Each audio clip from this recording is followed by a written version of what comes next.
Saints fans, welcome back to the Saints TV podcast. Well, it was much prettier this week, but we did not take the win, unfortunately, as Jake and I ventured up to Queensland.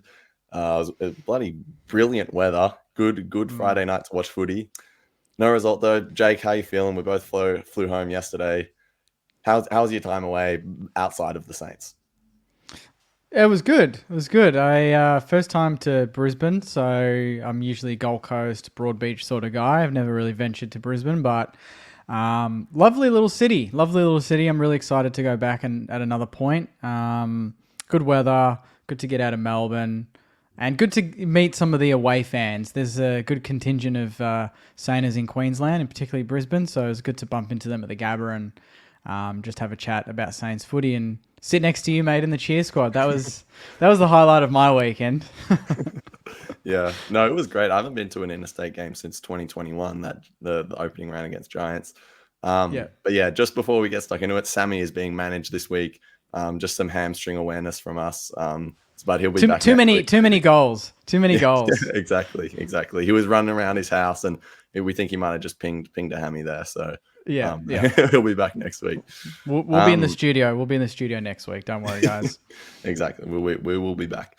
Let's talk about the game though. There's a lot to talk about from our experience to the game itself and everything that unfolded. But I guess let's just start with going through the game. Ross, quarter time, wasn't happy. We could actually see it from our seat. I remember pointing it out to you. Look at Ross right now. He is livid in a quarter that didn't feel like we were actually playing that terribly. Like we were making some key mistakes and there were some things we did. We conceded 2 goals in the last minutes, which was just critical and made the score look a lot more flattering on their behalf.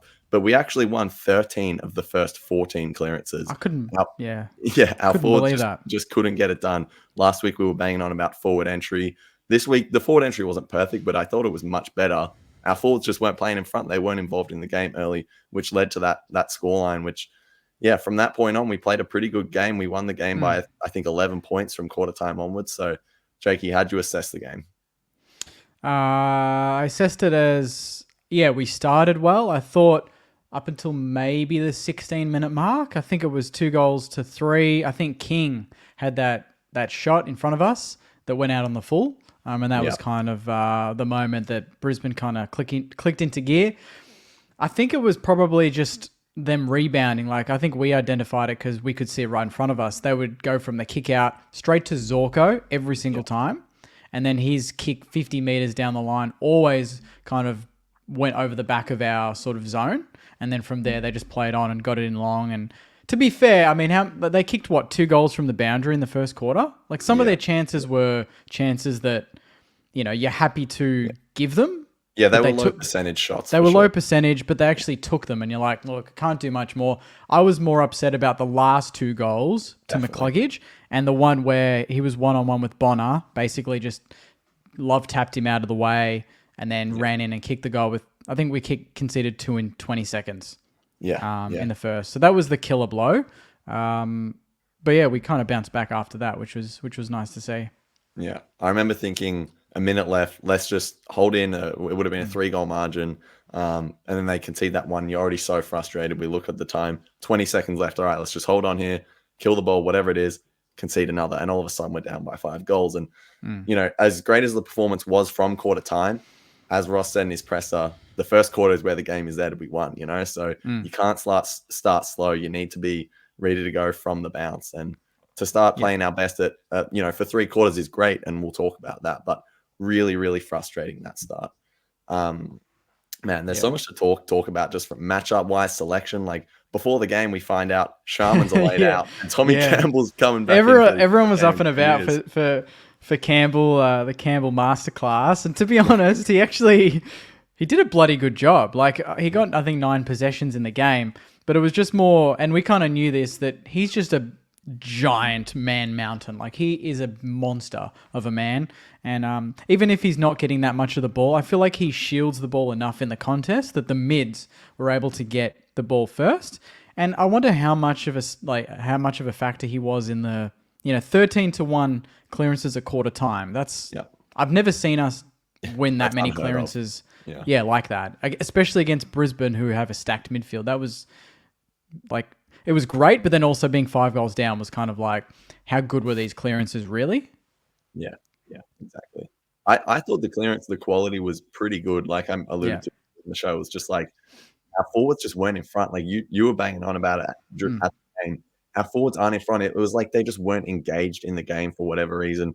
Max, I think he cops it pretty badly from the media, and he did kick 3 goals and had a pretty good performance. But I thought he could have kicked 6 or 7, to be completely honest. If he had just right position at certain times, we were winning all those clearances. The ball was getting inside 50. We just needed him and our other forwards to actually present and be an option. Which brings me to another point. A very strange tactical move we had.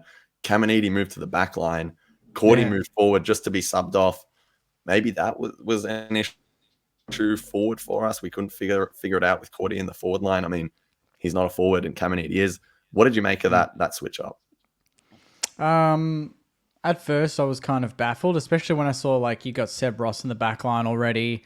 You're missing Naz. You don't have Dukes. You don't have Cordy. And you got Caminiti in there. It's like, really, that was the best sort of setup. And Ari, we'll talk about him a bit later. But I mean, it's a first game. He had a great game, but a first gamer in there. This back line was it looked on paper all over the place a little bit, especially with the power that Brisbane have. So I was like, this does not bode well for us. I thought he actually, apart from, he gave up 2 goals after half time. He kicked 5, Danaher, which, I mean, to be fair, he's probably kicking 5 on anyone anyway, the way the ball was getting in there. It's a learning curve. I'm always a bit skeptical about this whole thing where it's like, for a forward to be a really good forward, he needs to go back and learn the craft. I'm like, no, I feel like he needs to kick goals. Like, that's how I feel like he can gain confidence. I'd love to hear his thoughts on it because it just feels like, I haven't seen it at training. I haven't heard much about it, but Ross kind of alluded in the presser that it's something they've thought about for a while. Yeah. I'm like, really? You've thought about Caminiti in the back line? We tried Sharman there. I don't know. I feel like it's an ultimate last resort, but maybe that's, we were at that point where Cordy wasn't playing well and we needed him forward, and then Dukes has been out. So he wasn't bad. He can hold his head high, but I'm kind of not seeing it being a week-to-week thing, surely. Yeah. No, it's just surprised me. I mean, I'm sure they probably have thought about it, but it's just strange. We've already taken Memory out of the side, which, is what it is, and then you take Caminiti out of the forward line as well. And then you've got Dougal Howard not playing backline, Cordy not playing backline. It's like the structure of the team was just so shaken within, like during the week and then during the game as well, which... yeah, it's kind of strange. Back to Tommy Campbell for a second, though, just because we were talking about that. Can you see this working for us long term? Can you see him staying in the team? Because what it did allow is Marshall to roam forward. Do we want that? How do you feel? Yeah, I loved it. I think I like that he's the complete opposite to Rowe. He's not just another round the ground ruckman. He is very much a contested player. He's a big boy. He doesn't lose a contest. His hands were surprisingly very clean and quick for a guy that hasn't played a game in 662 days of AFL level football. And he's an older fella as well. Yeah, and he's an older fella. But you know what? It doesn't actually surprise me because he won the best clubman last year at the BNF. He trains the house down every week. He's always working with the young kids. Maxi Heath, Keeler as well at Sandy. He's killing it at Sandy. He is the ultimate professional at our club. So for him to come in and do what he did, that's a full credit to him. Like, he's just... you don't hear anything bad about him. Everyone loves him. I think it should be persisted. I think I'd love to see it for the rest of the season. Whatever we did after halftime on the weekend, I want that to be a blueprint. I want 2 rucks. I want us to take the game on. And it just allows Rowe to go forward and support King, especially when we're not playing Sharman. Membry's out of the team and still struggling at Sandy. Caminiti obviously is struggling and we're taking him out of the forward line to put him down back. I think it works. I think... we've always wanted to see Rowe forward. And he didn't kick any goals on the weekend, but he didn't lose any contests in the air. Yeah, that's true. And as well, Campbell was coming off his best game ever in the VFL for us. So, you do the work. He's the ultimate professional, as you say. It's good that he gets that reward and just sets an example for the younger players. If you can be like this professional week to week and you perform at the VFL, you're going to play in the senior side. I'm still not completely sold on it as something we're going to do every week. I'm not against it. I'm more just curious how this is going to stack up against different kinds of opposition. Because we were talking about before the game that probably a big reason why they opted for it is because McInerney is just such a big guy. It's Rowe's already getting beaten up every week because he's just such a warrior for us. Was that, that probably played into it a bit. So yeah, I think a big talking point from this game is, okay, well, we didn't win this week, but at least it was pretty to watch. My personal take on this thing is, I don't care if we win pretty, I don't care if we win ugly. A win is a win. Yeah, the signs were better, and I love that. We scored 100 points and we're playing quick footy, just footy with a nice flow. But as Ross said in his presser, what's he going to do? Go home, light a candle, and say, "Yippee, we scored 100 points! Like we lost." Yeah, exactly. The game, It's a win-loss business. He said that from the start. But I mean, that's been the ongoing discussion for me, at least internally, is like, do you want to win ugly or do you want to lose pretty? Like, which one's better for you? And I think it's a game by game thing. Like for me, going to Brisbane and playing at the Gabba, I don't think we would, if we played defensive, I think we would have lost by maybe 5 to 10 goals, and like they maybe would have scored a bit less. It would have been like 90 to 40 or something, I reckon. Like if we played the way we've been playing. But our best chance of beating Brisbane was to go toe to toe. It was. Yeah. Because they don't defend well. Like you've got to open yourself up to open them up, if that makes sense. Because if you're streaming forward, then they're streaming forward. You've got to get them on the counter. And with Ari in, it was almost the perfect sort of storm, because we'd get the ball to him without Naz, and he would, like his first kick, it would just go past the zone and we're in, right? So I don't know if we're going to do that every week, but it just looked too natural, didn't it? Like it looked like it didn't look like we were forced to play fast. It looked like that's what they've been wanting to do for so long, and finally the shackles were released. No, definitely. Like I'm kind of like on two sides of this, because it's like, well, last week we played that ugly, disgusting game, but we got the win. I know Brisbane are probably a better opposition than the Gold Coast, despite what the ladder says. But I don't know. Like I'm not saying we have. I'm curious what you think though. Do you think we overcorrected? Do you think we're too offensive minded now when we lost a bit of our defensive structure? No. I mean, they after half time we kicked 60 odd points. They kicked about the same, to be honest. Correct me if I'm wrong. I think they won by 20, and it was 23 points at halftime. So it didn't really blow out. It's not like we opened ourselves up and conceded. We conceded as much as we did in the first half, and we didn't take the game on, really. So they always say that what's the saying? The best form of defense is attack or something. I don't know if I've got it mixed up there, but the best offense is good defense. Yeah, I mean, I have no idea, to be honest. I feel like it depends on the person. Like some people are still not happy that we lost, even though we probably played the most exciting football we've played all season.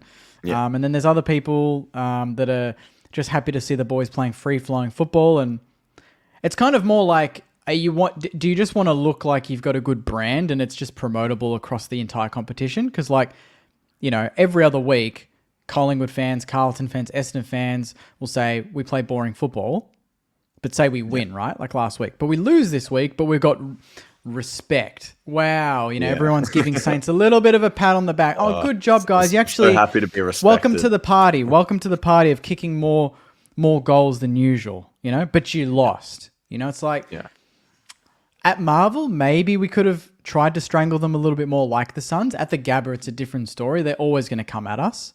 But we need to have gears, right? We need to be able to lock the game down, but also then go for it. Yeah. And I feel like we tried to lock it down at times, and maybe that's where Brisbane got hold of us, because we gave them too much of the ball.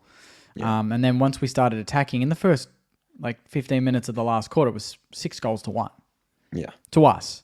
That to me says the defense was standing up perfectly fine outside of a few bullshit free kicks. Yeah. Which I'm sure we'll talk about.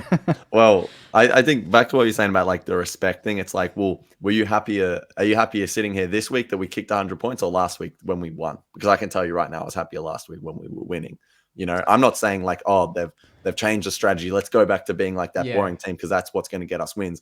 I'm kind of torn, because there were some great signs of improvement. I think what it comes down to at the end of the day is just we probably lacked a bit of for whatever reason, our defense didn't show up as much that probably has in previous weeks. Like Battle didn't have a great game. Doogs wasn't in the side. Cordy got moved to the forward line. Kameni's playing back. Yeah. Like, I feel like, and then of course, Naz and Webster are out. Like, our defense took a big hit. So that's probably why we leaked 125 points. I saw a stat that was like, in Ross Lyon's 350 games of coaching at St Kilda, he's conceived 125 plus points 5% of the time. You know, it's a very rare a thing to happen to him. So I don't know. I guess there's great signs of improvement. I'm pissed that we lost because we put ourselves in a great position to actually win despite our shocking first quarter. But yeah, I think it's once our defense can tighten up a bit, we can take some of that offensive game and apply it to our defensive game, and then all of a sudden you're starting to cook a little bit more, and the mixture's looking a little bit better. Absolutely. I think, obviously happier last week because we won, but watching the game, like the eye test never fails, never lies, right? If I watched the way we played in the second half, we were slick, we were clean, we hit targets at speed, and we played on, and it was exciting. So for me, when I watch what we did on the weekend or on the Friday night, I think that if we had played that way for the majority of the season, we'd be in the 8. That's what I think. Yeah. Okay? No. So I think that the way we played on Friday is probably more dangerous and will get us more wins against good teams. So I think that's probably the template, the way we played there. But yeah, I know what you mean. Like last week we won, but obviously last week there were passages of the game that were absolutely disgusting. Absolutely disgusting. Sure. Laughable even, right? And this week it was mainly the first quarter. Outside of that, you're like, the ball skills were pretty good. We were less predictable out of the back half. Our midfield actually lifted. And our forwards, they all presented. Butler kicked, great rundown tackle goals. Higo kicked 5. King kicked 3. We had players across the board that Machito, did everything he could to will the team and kicked a couple. Like had Harris Andrews on him as well, which was Harris Andrews. I love that we kept Harris Andrews kind of out of the game, Charlie Cameron out of the game until late, and then we had to hear that stupid song. Oh, and Lockie Neal could only get touches because he was getting free kicks. Yeah. So we kept 3 of their better players that usually tear us apart quiet. It was just, Danaher popped up. Rayner started like a house on fire, which he always does against us. But outside of that, McCluggage, I thought we gave a good account of ourselves. No, the other thing is, like, you take that first quarter out of the game, and like I said earlier, we actually won the game. So it shows that, that brand of football can win. I just think it's just frustrating to be so good defensively one week and then so good offensively one week, and each of the other is so bad the other time. You know what I mean? It's just like, if both can just click in the same week, we'd be playing probably some really like beautiful football and winning games at the same time. So I guess, it's one of those things where you just want it to all come together in one week. But given our circumstances, you can understand that. But don't forget, Brisbane essentially did exactly what we did, yeah? They had a good first quarter and a shit last quarter. They only kicked, it was 6 goals to 1. It could have been more, it should have been more, and then a 50-meter and a few bullshit calls. Danaher kicks one from the boundary that he will never kick for the rest of his life. There's a couple of goals there Brisbane don't kick. That's a 6-goal to 1 or 2 quarter our way. That's essentially the first quarter roles reversed, mate. So I'm sitting there going, well, yeah, everyone's blaming our first, but honestly, Brisbane were much better in the last anyway. So it kind of breaks even, and really it's a few patches in the second quarter and then the third that could have been the difference as well. It's not just the first. Yeah, exactly. It's just a few skill errors, a few very costly umpiring decisions. Like, let's talk about how we were feeling in that fourth quarter, though. After Liam Henry goes back and puts us within 7 points, I could not believe that we were going to come back, like, or at least that we had even got that close. How exciting was that? That was the most, I'm not even joking, Stainers. That was the most excited I have felt at the football all season. More than the Collingwood game, more than last week winning by 3 points. I couldn't believe that when I looked up on the scoreboard, it was 99 to 106. And there was still like 9 minutes to go. And we had the momentum as well. And it wasn't just we had a little bit of the momentum. It was like, I actually had us kind of almost like, I think we can get this. Like, we can win this now. And I loved that the players looked like they were feeling it too. Like, Brisbane were there for the kill almost at the Gabba. Who would have thought, with the team that we'd put out there? It was amazing to watch. And I just hate that, again, umpiring decisions that they ignore for 3 quarters come up. Windy, 50 meters. I don't even know what that was for. Honestly, I don't know. I think BT even on the telecast said, I don't know what that's for. Yeah. And then they kick a he said, crucial "Are you goal. kidding me?" He said, Yeah. "Are you kidding me?" What was that for? It was like a standing the mark rule, which Oh, it's one of get those ones over where it. it's like, yeah, no, I'm just being objective, telling you what it was for. Oh no, I'm saying umpires get over Yeah, it. no, I know. I'm like, he crept around on the mark, but it's one of those ones where he was actually trying to like obey the rule. He was just Yeah. trying to get in the right spot, and the umpires pinned him. It's like, I think Daisy Thomas was even like, can the umpire just have some game awareness? Like, this has no impact on the game. Like, Windhager's action has no impact on the game, but your decision has just completely changed the momentum and probably taken us out of it. You know, we still had some time, and I don't think we lost because of umpiring, but it's just bloody frustrating. The one against Marshall, I can't get over that one. The one with McInerney, and he's like, he turns to look at him for a split second to see where his man is. How are you supposed to know where your man is that you're marking, especially when you're defending? You need to know where he is. He wasn't going for the ball. Yeah. And then when the ball comes in, you can see they've both got eyes for it. Rowe doesn't even impede him at all. And then the umpire pins him. You're like, that happens all over the ground. And there was a few where I think the ball was coming in for us and they were facing this way and kind of, you know, those classic ones where it's like, you know, eyes off the ball. You went the man. That was play on. And you're like, how is that play on? We got this one to Higgins, and he had to get absolutely poleaxed for us. Higgins, to get it as well. He has to get decapitated to get free kicks. That guy, it's unreal how much harder it is for certain players. Yeah. He did. He always does. And even the duck in the goal square, which led to a goal. Like, I don't know how many of their goals were from free kicks, but it was just. I didn't like the one where Zachy Jones kind of, you know, hip and shouldered Lockie Neal, and then Lockie Neal just drops his knees and goes down, and it's a free kick. It's like, that's hip and shoulder. That's part of the game. Like, it's off the ball, but like, he didn't punch the guy. He didn't do anything illegal. He just put some body on him and he just went down like a sack of shit. Exactly. And all the ones, the Windhager ones, I like, again, it was we were sitting on level 1, so it's a little difficult to see. So I was texting my brother at home being like, am I going crazy, or are these free kicks? And like, he was saying all the Windhager ones were open hand. Like, I don't know how any of those were getting paid. And the one that made me lose my voice in the first 10 minutes of the game is when the goal umpire comes out of the goal square, pulls their whistle out of their pocket, and just blows it for whatever reason. We were watching, like, they're all just a bit of hip and shoulder, push and shove. Yep. All of a sudden, Brisbane free kick in the center. They go forward and kick a goal. I was screaming. There was a death wish on that umpire for the rest of the game. The whole half, I just wouldn't let it go. I could not believe that the umpire, nothing was happening. We were sitting behind the goals. Yeah, and he just blows the whistle. Square. Nothing happened. All of a sudden, I just see the umpire come out of nowhere, pull a whistle out of their pocket, which I didn't even know he had. Oh my God. I know. And then I was actually shocked that in the next quarter at the change of ends, you didn't go down to the Brisbane cheer squad and give him more shit. Honestly, just follow him the whole game. Like, you were seeing red for big portions of this game. Yeah. Well, it was just, oh man, I actually can't get over it, because as well, we're on the road. I was trying, like, you know, we was in the cheer squad. I'm already pretty vocal every week, but you know, sitting in the cheer squad plus being away, just, you know, I was going crazy. And to lose my voice in the first 10 minutes, I was battling all night. I couldn't believe it. I couldn't believe it. My voice was breaking every 2 seconds. Everyone was laughing at me, but I just didn't care. I just wanted to keep going and cheering for the boys. But yeah, that one killed me. The cheer, credit to the cheer squad, especially in the last quarter. The noise was great. The chants were good. Kicking the chairs. When you hear it on TV, like, we were loud. Like, when you're in it, it's hard to tell, but the whole stadium would have heard us. Yeah, and the boys definitely responded to it as well, especially late in the game. So, and that's the thing, is like, this opens me up to my little mini rant, but to the people before the game on the post saying, why the hell are you spending money? Why are you going there? What a waste of time. We're going to get done by 10, 20 goals, whatever the hell you want to say.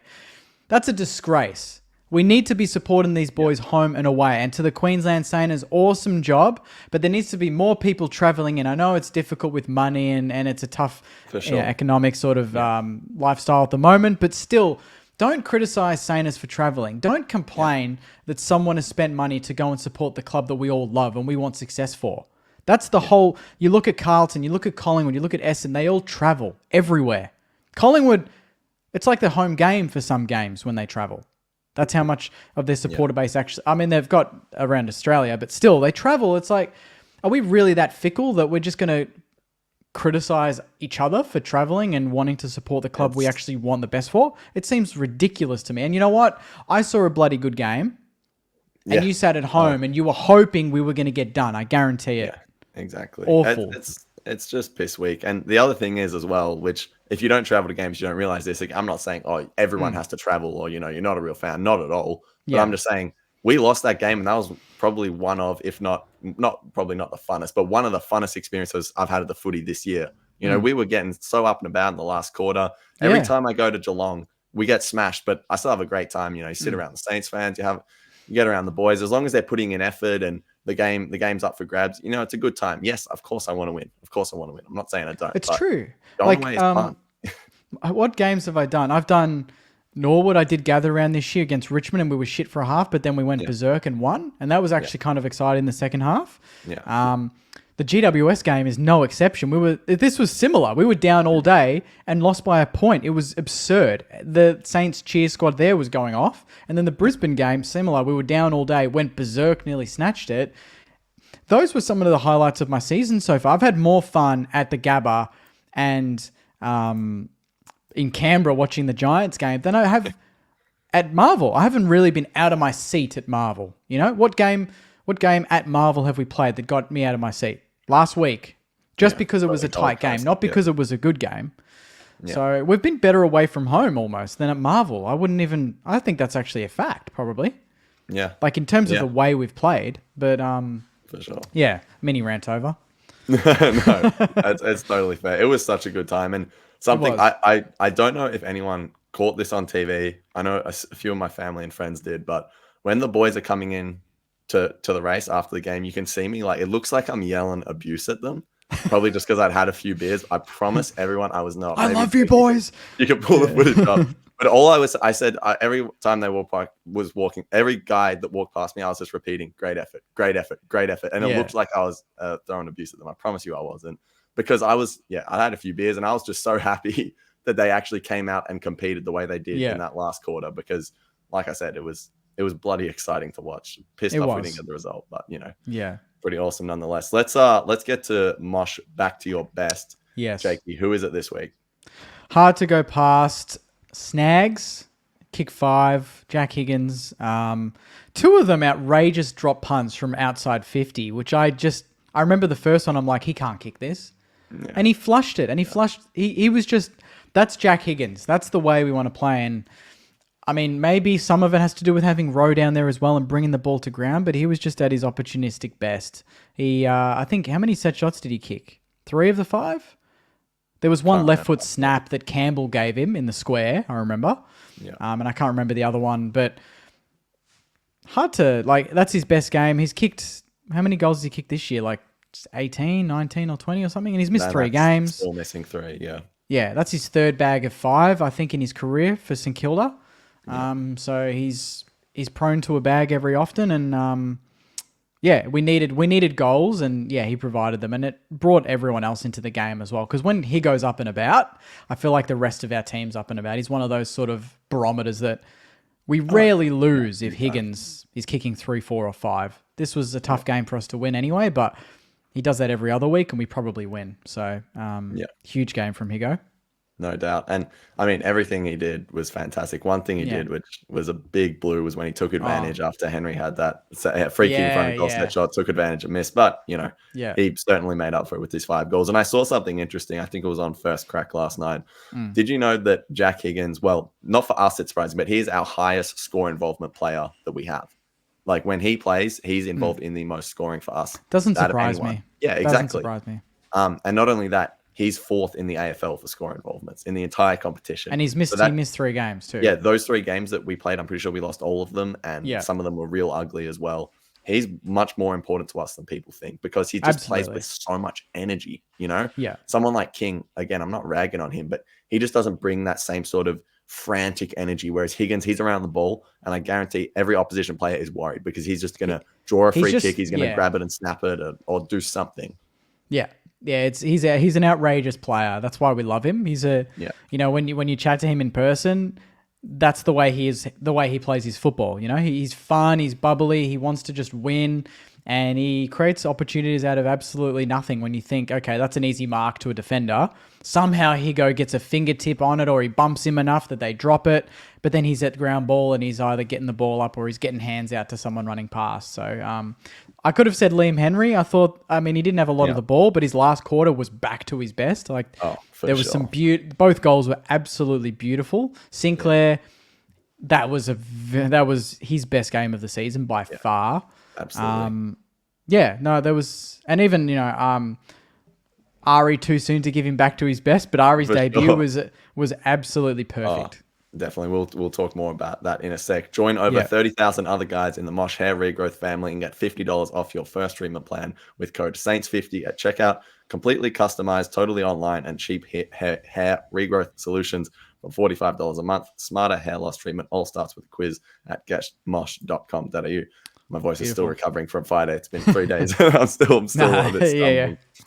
Let's talk about it though. Ari Showmaker on debut. Yeah. Everyone was just bloody excited to see that announced during the week. He's already a fan favorite without playing a game. And now that he's played that game, I think, Saints fans are just going to fall in love with this kid over the next few years, I reckon. Yep. I would be absolutely shocked if he's not playing. If he's fit, he's in that back line for the rest of the season. Yep. Seeing that 27, Jason Blake, just that left foot. I mean, that his first possession in the middle of the Gabba under pressure, and he's hit Butler with a 55-meter bullet. Yeah. That's all you need. That's all you need to this kid's going to be all right. You know, he's an AFL standard. Ross said that. He's an AFL standard player. He's too good for the VFL. We've known that for quite some time, but I love that we've persisted. We've made him earn it. And we didn't give him an easy game. We put him into the deep end, and he went at 89%, 6 marks, 18 disposals. And I think there was a really good one-on-one, if I'm not mistaken, with Charlie Cameron. And he just was so composed, took a few good intercept marks, and he wanted the ball. He wasn't shy. So I love that side of his personality is coming out. You know, there's been a lot of talk about why he went at pick 62, but there's also parts of him that's like, he's a confident kid. He knows he's got what it takes, and he's worked for it, and he's earned it. And he didn't let the team down. He made us better, which is awesome. I couldn't have been more pleased with his game. Like you say, the confidence he plays with, it's so fun to watch. And I just love rooting for that kid all night long, just putting in the effort, hard on his sleeve. Like every club wants players like that. And I don't want to use this to go into something negative, but I think a positive of him being so good is it replaces someone on halfback that probably hasn't been performing very well in Riley Bonner. He had an ordinary game, I reckon, to say the least. There was a few crucial clangers, which luckily a lot of them, they did lead to turnovers, but in front of goal, a lot of them were missed shots. So it didn't end up looking too bad for him. But I think there were a lot of times where crucial turnovers, one-on-ones where the effort wasn't there, a proper contest wasn't made. But I think now we have someone that can come into the side. And I'm not saying drop Bonner forever. I just think now those two can compete for that spot on halfback. You know what I mean? If one's not performing and another one's doing well in the VFL, bring the other in, you know? And I think not next week, when 2 weeks time, now that we've got the bye, I think Naz comes back in and Bonner goes out. And if Ari can keep up his form, he keeps that spot. If not, you've got Bonner ready to come back in. What do you think? Yeah, I think that's fair. I think the only one passage that I can recall that Bonner did exactly what we wanted was when he was higher up the ground and he nailed King. He put it perfectly between two Brisbane players, and the height was perfect, and only King could mark that. So that's the, you know, his best work is not in the back line. It's in the midfield. It's off a wing. It's kicking it inside 50. So I just want to see one game before we throw him out. I just want to see one game where he's higher up the ground. Bring Naz in. Have Ari and Naz be the, I was going to say the pivot, like EPL term. I don't know why I was saying that. Just pretending I know ball. Have them be the little pivot, and then have Bonner up on a wing with Darcy Wilson rotating half forward with him. Just trial it. We've trialed Caminiti on Danaher. I feel like trialing Bonner up on a wing or half forward is a bit more logical than some of the other mismatches that we've seen in the last couple of weeks. So if not, then he's out. Honestly, based on form, he's out. But maybe the bye has saved him. Maybe the bye, because that happens. It's true. But Jake, do you think I'm too harsh on Bonner? Because you were sitting next to me at the game, and it was scary. Pulling my eyes out, thinking like, am I the only one seeing this? Some of there was one where he just straight up handballed it to a Brisbane player on the top of the square, 10 meters out, and thank God he missed that. But there's just some times where I just think, how, like in a Ross Lyon team, how is this like sliding? You know, He just panics with a ball in hand, unless it's a mark and he can settle. In general play in the back line, he's just not composed enough to handle that pressure. Yeah. So that's why I want to get him up the ground, because if he does make a mistake going forward, it's definitely not going to result in a score. He makes mistakes in the back line. We're lucky that they didn't kick 3 goals from it, because he literally gave them, on a silver platter, 3 or 4 chances to score, and they missed all of them. So we're very lucky there. For sure. And while we're talking about halfbacks, like you said, Sinclair had his best game of the year. I completely agree. And that's another reason why we probably don't need a Bonnet in the side, especially now with Ari. You've got those 3 rotating with Naz in there as well. Yeah. I love Sinclair on halfback. I completely understand why we put him in the midfield. We want that flair and a bit of pace. But I think now that we've got Paddy Dow and Hunter Clark doing some pretty good work in there, I know they were a little quiet on the weekend, but nonetheless, Sinclair on halfback is a go for sure. 100%. The midfield, generally player for player, we're pretty low on like disposals, but when you look at clearances, contested ball, score involvement, all this stuff, they were right up there with Brisbane, if not beating them. So as a collective, we did the job. Individually, probably not, but we always know that I guess the collective is much stronger for us than probably the individual, sort of talent of each player. For sure. And last thing before we move on from this game, what did you make of the Windhager tag? It was a big talking point after the Gold Coast game. Do you think he won the matchup? Because for me, I think it was a 50-50. Yeah, I think Neil got some pretty soft kicks. Windhager lacked some concentration of points when Neil got off of him. But what did you make of it? I think that if Neil had kicked that goal in the last quarter, that would have sealed it, and that would have been pretty much, Neil got through it and did what he needed to do as a leader. He didn't kick the goal. And I think it was probably broke even, to be honest. I think that Windy did enough to negate him. And, you look at 13-1 clearances in the first quarter. That's definitely, not all to do with the tag, but there's some factor there because he's one of their highest, if not their highest clearance player in their team. So to keep him to whatever he was on, I think, what did he get in the end? 14 or 15? Neil? Yeah. Neil got 20, I'm pretty sure. He got 20? Yeah. Didn't notice him that much. That's all I need to... he wasn't the major worry for me. I thought to the naked eye, you didn't think, Neil ripped us apart or anything close to that. Yeah. Not even close. The Rainers and McCluggages were way more damaging than Neil. Yeah, absolutely. Yeah. Well, I think it's time for some Jakey's junk mail. Let's get stuck into it. Let's do it. Jakey's junk mail. Jakey's junk mail. Jakey's junk mail. Jakey's junk mail. Beautiful. Let's get into it. Yep. This one's from Rafael. Do you think that we as fans are lazy in using umpires as an excuse for a loss, or do you think it's valid?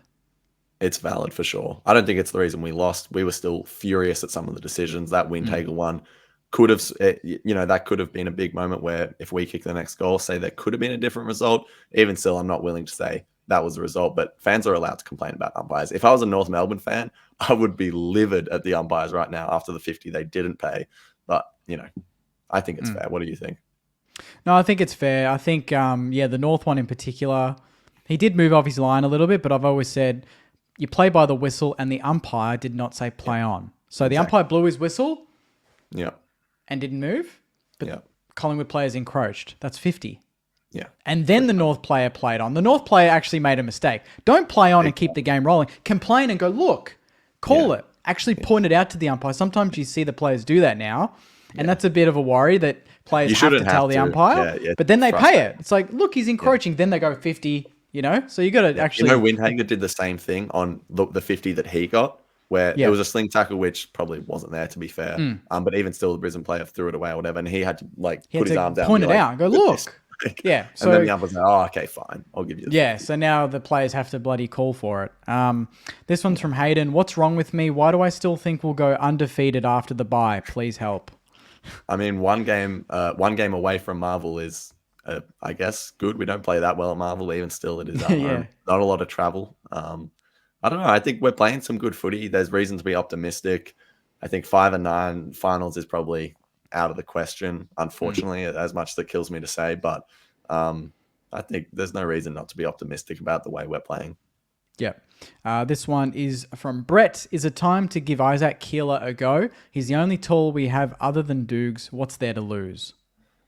Yeah, I think he's probably the one out of that draft class from a year or two ago that should probably get a go. There's a couple, like 5 or 6 on the list that still haven't played. He seems to be making the most noise. And Ross mentioned him in the presser as well, which is always a good sign for him at least. So if the opportunity is there for him, then I would put him in. But I'm not one for just like, oh, just throw him in. He's doing well. Take someone who's playing well out of the side. Like if the chance presents itself, sure, put him in. Yeah. We didn't just bring Ari in because we wanted to. He actually fit it. He fit a need as well. So good point there. This one's from Milky Face. Do we think Hammer stays down back? Thought he showed something. Milky Face back for another week. Milky Face knows that we enjoy the name, so we're just going to keep getting junk names. I don't want Caminiti down back. Nah. Me neither. I just feel like it. Like everyone's saying, including Ross, is like, oh well, Danaher only kicked 2 goals in the second half. It's like, well, 2 goals is still like not great. I know Danaher was playing well. It's good for Caminiti because he's not a defender and he's not a big body. So to only concede 2 goals is good for him for sure. But I'm like, I don't know about you, but I was just worried every time the ball went up and Caminiti was under it. So I would have persisted with it. No, I agree. This one's from Aiden. I think you kind of answered it already, but do you still have hope we can make the 8? What did my predictor have? It had us at 10 losses. We're now on 9. Yeah. I would say we lose to Sydney and then we can't afford to lose to anyone else. Yeah. We can maybe afford 2 more losses if they're close, but if also we have some big wins and our percentage climbs significantly. We need to get that percentage above 100 ASAP. Yeah. And it's hovering, around 93, I think, at the moment? Yeah, it's not too bad. I'd say my hope is fading, but it's not going to die until it's a mathematical impossibility. Do you know what? I said to Jaden, I don't know if a bird just flew into the window, but I said to Jaden after the game that if we don't make finals, I want to be in the top 8, maybe ambitious. I want to be in the top 6 for the last 10 games in the season for points for. Yeah. I want that to be a bloody quota. I want us to meet that because that tells me that we've shifted gears a little bit and we know how to kick goals, and it's just been kind of more of we're trying to balance the game plan to be defensive and attacking. I think we would all be happy with that, wouldn't we? If our defense stays in the top 8, but our attack gets closer to being a top 8 level, because we all know you need an attack and defense in the top 8, top 4 to be a premiership chance. Yeah. Yeah, so the key to that is so long as the defense stays in the top 8, top 6, correct. Then absolutely that's a good a goal to work towards for the side. Yeah, exactly. I think we said to Sammy last week, I think we talked about, even if next year we don't make finals again, but we're one of the highest scoring teams in the comp, maybe then that's still okay, because then there's more strings to our bow. The only thing I'd say, though, is just it's got to be both. It can't be one because we've seen what only having one does to us. So it's got to be both. Yeah. We can't be doing shootouts like Friday night every week. That's as stressful as a dour 50 to 60 scoreline. So yeah, exactly. This one's from Ben. One for the junk mail. Was Friday's performance in defense more about who was missing, Naz, Dukes, Jimmy, or that the boys are too coachable and tend to overcorrect when given a direction to be more attacking? Also, great that the podcast is back. That's a really good one. Yeah. I coachable. Like I never thought of it that way. I think it's a mixture of both of the things he said. More the first, in terms of just the troops we were missing, hurt us quite a bit. But I think there was, I'm not going to go as far as to say, it was an overcorrection, but I think there was maybe just a slight element of us maybe veering a little bit too off to be too offensive, which, because, we scored 100, which is great, but we conceded 125, which is terrible, especially for us. So yeah, I don't know, a bit of both, but it's a good question. I wonder what the odds were pre-game for both teams to kick 100 points. Could have been a millionaire. 1 in a million. And last one, not really a junk mail, but it's very, very true. Sid says it's the hope that kills you. Yeah, absolutely. And we got a lot of hope in that last quarter, didn't we, Ari? Way too much. Way too much. Way too much? Did you start to think? Did you start to believe after that Henry goal? Only in the sense that three-quarter time, I was like, all right, let's just not get blown out to, Yeah. oh my God, we might actually win. But no, like I'm joking that it was too much. I absolutely loved it. It made for the whole experience worth it, you know. Even though we lost, it was a bloody great experience. Yeah, people were hugging and high-fiving around us. Oh yeah. Yeah, I'm Big sure there were a time. few proposals after that Henry goal went in. There was a lot of emotions, that's for sure. Jaden, though, just to my right, was just cool, calm, and collected most of the time. Sitting Just there like this. yeah. No, the free kick was there. Oh my God. No fucking chance, mate. Yeah. What are you, an umpire? Some people are just like that. I sit with people who are like that as well. he's Shout out to he's Jaden though. He was He was in value. good form for the whole Yeah. trip. There's junk mail, a nice short, sharp one. It was a fun trip. Did you go to What do the you think- theme park? Did you go to the theme I parks? while you were didn't. there? We were in the Gold Yeah. Coast for a few days before, which was we just Yeah. kind of sat on the beach to be honest. But Yeah. what did you think of the Gabba though, just as a stadium? Because you haven't been there before, have you? No, I've been to Brisbane. So Yeah. the Gabba is in need of a minor upgrade, I would say.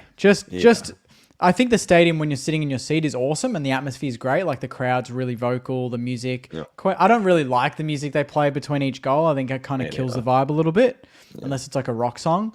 But you know, kind of the facilities, I would say it feels a little bit outdated, even compared to the MCG. Definitely, you know, compared to Marvel and all these other stadiums. I think, aren't they going to do works on it, or they're building a new stadium or something? Isn't that what they were talking about? I'm not sure. I was chatting to someone who was from Brisbane later, in the weekend. I think they were saying most of that stuff is getting. I'm not an expert on this, but I think most of those funds are getting directed towards the Olympics and their other stadium where they play rugby and soccer and that sort of stuff. But I agree. It was like the ground was cool to sit at, pretty good atmosphere. I hate the songs just because I don't know. It feels like I'm at an NBA game or something, which I don't want to feel like when I'm at the footy. But you know, that's how it is. Hey, something real quick that we didn't talk about was that Butler got reported for tripping in the. You know what? I want it to be that happens after the game. Don't tell him during the game that he's been reported. Let it just roll. Yeah. Like especially when it's like he's tripped the guy and it's almost like they haven't reviewed the tape. They haven't checked exactly how it's gone. Obviously it was pretty clear cut, but like they just say on the spot, you're reported. Like, you haven't even seen a replay. You haven't seen anything. You're just going by what you've seen, and that's in full speed. So I don't know. I think reports it's are just outdated. Like we just don't need it anymore. And it was honestly just laughable in the end. Yeah, sure, he got his fine for a trip, but it's sort of like sometimes I understand the umpire goes into like maybe a brawl to say like he's on report, like let it go, whatever. I can understand that, but I mean that was ridiculous. And it was the fine. The fine was like $3,000 or something. Yeah, it was like. I've seen fines that are like less for a fist fight, like a jumper punch or something, and that's $1,500. But this is $3,000 anyway. Bizarre. But yeah. How good was his rundown tackle as well? Which we mate. clearly butchered that opportunity, but that was huge. That was Clint Jones in 08 on Buddy Franklin-esque. That's the best rundown I've seen, but Dan Butler's one was next level. But yeah, we butchered it. That's the thing. It's just like there's so much that we do right, and then there's these little moments where we just kill the momentum when there should be certain goals. Like Definitely. Butler, I think he played on earlier in the game. He took the mark. Do you remember? And he played on, and then he stuffed the play. It's like just that lack of composure in some instances is hurting us in key moments. How good was after the Henry goal, where I think it was Windhager got a tackle on someone, and we were going to have it inside 50 right after the Henry goal. Yeah, that was a big moment. I thought that was the real moment. Like the Henry goal was great, but that was the moment where I thought, wow, okay, we're going inside 50. If we kick a goal here, like holy shit. And the crowd was so quiet. They were almost stunned. Like they all thought, there's no doubt in my mind that all 26,500 of the Brisbane fans that were there, they all expected to win comfortably. All of them. Yeah, they did not expect the game to go, especially that last quarter, to go the way it did. So for me, we didn't win, but I love that for at least 10 to 15 minutes, we actually scared the opposition and their fans in their home ground. Oh, it was bloody quiet. That's a big thing to do at the Gabba. That's a very big thing to do because our record there's not been great. Yeah, no, for sure. Quickly before we wrap up, there was a few solid performances in the VFL. Philippou, 28 touches, 4 tackles, and a goal could be looking at coming in as well. Max Hall, 3 goals. 19 touches and 3 goals. Could he be getting a look in sometime soon? I'd love to see Max Hall. I mean, he's a big boy already. There's no point bringing someone in the mid-season draft if you're not going to play them pretty soon after, to be honest. So I think, I don't know about, we've got Port and then what? Port and Sydney after the bye at Marvel? Yeah, it's Sydney next. Yep. And Port, then Adelaide, then Sydney, Adelaide. isn't it? Yep. Yeah. So Yep. and then Adelaide and Adelaide. So it's not an easy run, but I mean, we played Ari in Brisbane, so Yeah. I'm sure we can play Max Hall as a sub or even... Actually, that's another thing I'll say. Starting Ari was great. I was worried again we were going to Definitely. debut someone as the sub. Yep. But for sure. good call there. But yeah, I don't know. It was a good trip. The game exceeded expectations as much as it could have without the win. Yeah. And I kind of think that the bye's almost come at the wrong time now. We showed a I really agree. good quarter, and it's like, okay, we're going to kill that momentum, have a week off, and then come back. Yeah, I know. So- It's frustrating, like sitting on that as well. Like you want to just see us take Keep those it going. final 3 quarters and just keep that going into the next game. Yeah. Yeah, it was, and then bumped into, who was it yesterday? Walking from the cafe in Broadbeach, it was Maddie Allison, Houghton, Cheeto, and Max Heath just chilling there at the cafe, living up the beach vibes on their break. Yeah. Which is good. Yeah, For sure. Yeah. Well, hope all the boys enjoy their time off. Get some rest. Come back second half of the year. Or Yeah. well, not quite, but come back round, get some wins, and who knows? Anything's possible from here. Keep up that same offensive game. Get a bit of our defense back, and we could be looking good for the last 10 or so games of the year. that's it. Hit reset. Let's come back. It's 0-0 now. Wins lost. This is a new season for me. Let's just try and let's go. Let's get on the good side of the ledger this time. 5-9 in the first part of the season. Let's flip the switch as much as we can for the rest of the Agreed. season, I reckon. For sure. Well, we'll see you all next week. Hopefully back in the studio with Sammy along with us. But until then, can't the Saints. I just want to say I love that Sammy isn't around after we played the way that he's wanted us to play for like 10 weeks. That's true. Actually, I was thinking about that. Yeah. Bad week for him to do a hammy. But anyway, see you next week, Sainers. For sure. Up the Sainers. See you guys. Up the Sainers. See you guys.